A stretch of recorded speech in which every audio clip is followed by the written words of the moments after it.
Jogos live service ou jogos como serviço na tradução são games proclamados como infinitos, tendo como principal característica o multiplayer online e a dedicação absurda de horas, afinal, se é infinito não tem limite para parar, pelo menos se depender do jogo. Esses tipos de jogos foram aparecendo bem aos pouquinhos na indústria de games, tendo CS, League of Legends, os chamados MOBAs, porém hoje esse tipo de moda live service cresceu tanto que toda empresa quer ter um jogo do tipo, como uma forma de renda infinita. A EA tem o Ultimate Team no FIFA, a Rockstar Games com seu gigantesco GTA Online, e é claro que isso gera o que chamamos de olho gordo por parte das outras empresas. Como a Sony, que já prometeu 12 jogos nesse estilo, parece um mar de maravilhas. Quanto mais jogos infinitos, mais tempo de jogo vamos ter em cima do nosso joguinho favorito. Bom, existe algo triste nessa história que é justamente o abandono desses jogos. Porém, logo no vídeo vocês vão entender esse ponto. Basicamente, a ideia de ter jogos infinitos se deve pela alta quantidade de dinheiro que esse tipo de jogo pode gerar, além de ter a possibilidade de algum desses jogos se tornar competitivos, gerando ainda mais notoriedade em outras áreas, como pessoas jogando em torneios pelo mundo, jogadores debatendo estratégias táticas e também os hackers.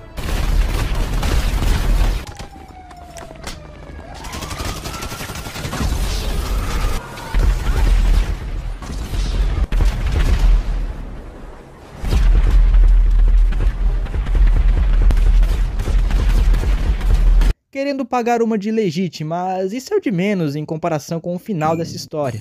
Tudo isso parece ser muito empolgante aos olhos de uma empresa que produz entretenimento interativo, já que é muito mais fácil ficar atualizando um jogo já pronto do que toda vez ter que fazer um jogo novo do zero. E os jogadores, tendo horas infinitas ao mesmo tempo que sempre vão ter conteúdo inédito para jogar e desfrutar do jogo, tudo isso vai acabar incentivando a jogatina. Tem como isso dar errado de alguma forma? É lógico que sim!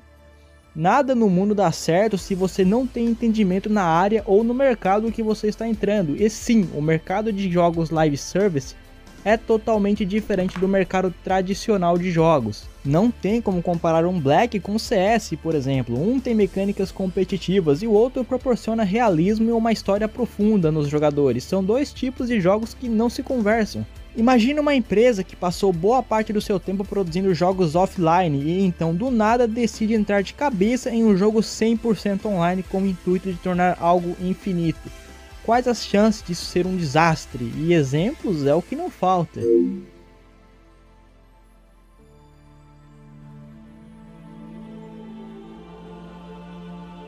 Já na época do PS2, um joguinho chamado Nico estava sendo desenvolvido e planejado pelo estúdio Team Ico, e foi dirigido pelo Fumito Ueda. A ideia inicial, segundo Ueda, era trazer uma experiência online onde vários jogadores teriam que lutar e acabar juntos com um único colosso. A ideia logo foi transformada em um jogo offline, se tornando assim o Shadow of the Colossus que todos nós conhecemos.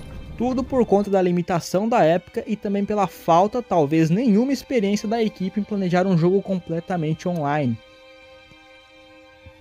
Logo após essa geração, jogos online e partidas multiplayer era só um modo dentro dos jogos que priorizavam a história. Chegava a ser chamativo quando na capa de um jogo já aclamado vinha escrito modo online incluso, uma tentativa de fazer o jogo ter mais tempo de vida. Quem aí não se lembra do Uncharted Online, que era insanamente divertido? Pegava toda a base das mecânicas do jogo e te colocava para tretar com outros jogadores no mata-mata de 5 contra 5. Isso sim, um multiplayer de respeito. Porém, a longo prazo enjoava, pois o hábito de atualizar, colocar eventos no modo simplesmente não existia, e por conta disso o online acabava morrendo muito rápido pela falta de jogadores. Tanto que esses modos foram removidos nos remasters de PS4.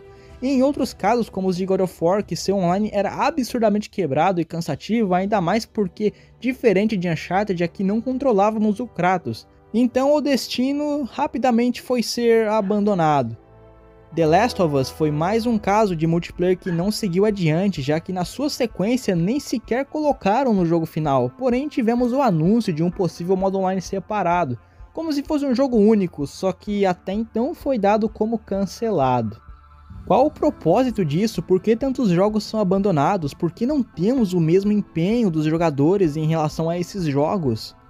A resposta ou explicação que eu consigo chegar, e também é claro a minha opinião, é que infelizmente não existe mais espaço no mercado de live service. Tá, vamos entender esse raciocínio.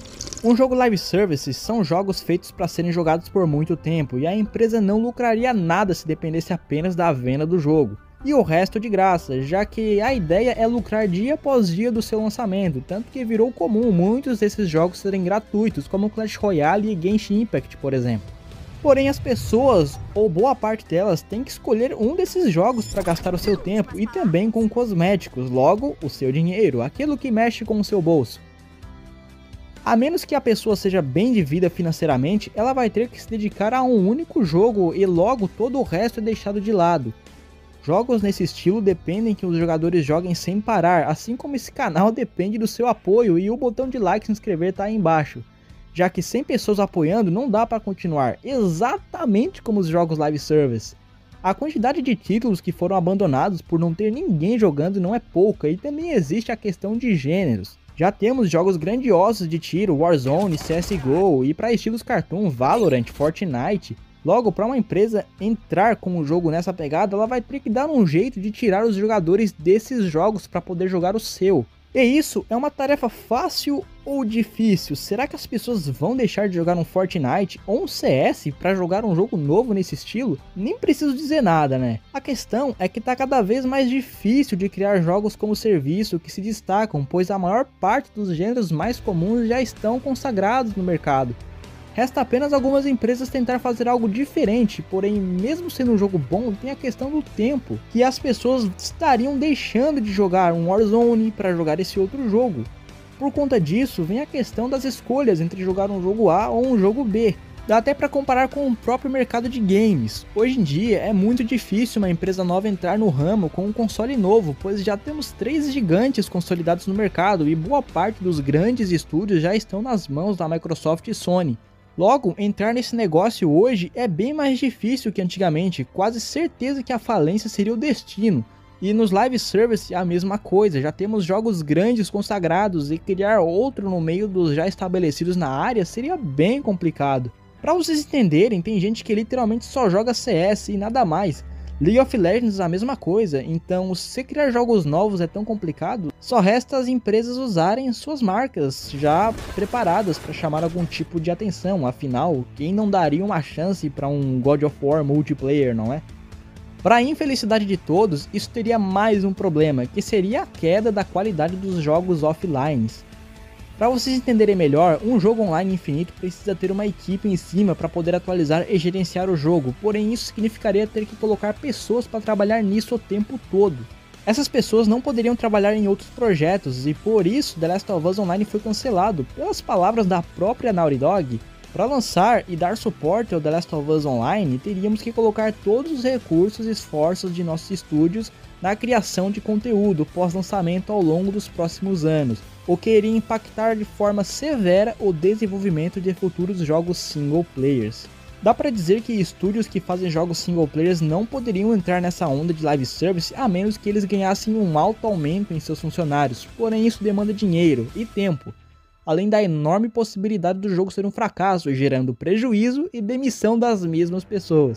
Talvez por isso, estúdios como Epic Games só tem o Fortnite, já que toda a sua equipe trabalha nesse jogo. A Riot, dona do League of Legends, demorou um bocado para finalmente expandir seus horizontes com outros jogos, desenvolvendo o mais recente jogo de luta baseado na série Arcane, mas isso depois de quantos anos? Basicamente, entrar nesse mercado de jogos infinitos pode gerar muito lucro, porém a taxa de sucesso é muito baixa e o risco que poucas empresas estão dispostas a correr. Vamos torcer para que essa realidade mude com os anos e que os jogos multiplayer possam ficar mais abrangentes entre o mundo game. Obrigado por assistir e até a próxima.